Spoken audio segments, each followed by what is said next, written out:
আসসালামু আলাইকুম এভরিওয়ান। আশা করছি সবাই ভালো আছেন।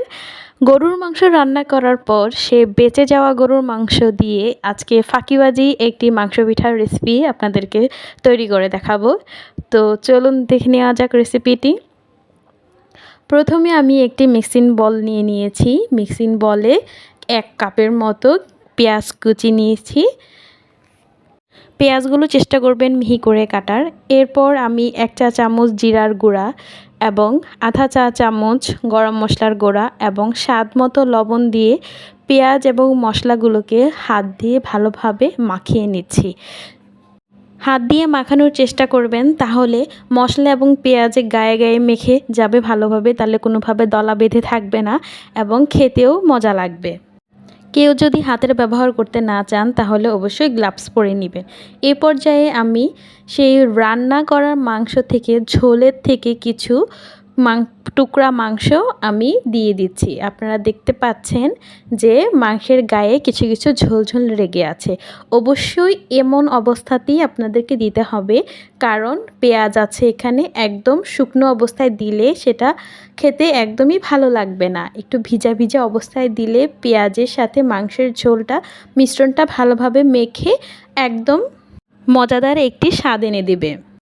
অনেক সময় দেখা যায় রান্না করা গরুর মাংস একবার বা দুবার খাওয়ার পরে বারবার জাল করলে সেটা খুলে খুলে যায়, খেতে ইচ্ছা করে না।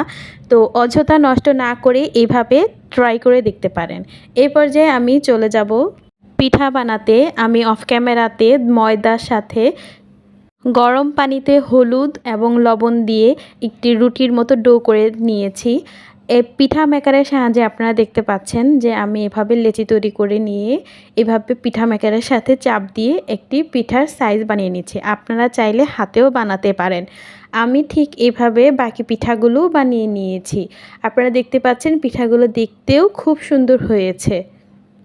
বেঁচে যাওয়া মাংস থেকে দেখেন প্রায় অনেকগুলো পিঠা তৈরি হয়ে গেছে। প্রায় 2 থেকে 3 দিনের মতো নাস্তা তৈরি করা যাবে।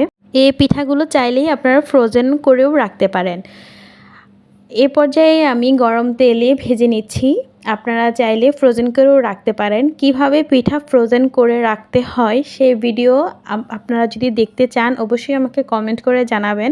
আমি অবশ্যই আপনাদেরকে জানিয়ে দেব। এই পর্যায়ে আমি এগুলো উঠিয়ে নিচ্ছি। আমার কোলে বেবি থাকার কারণে আমি টিস্যু নিতে পারিনি।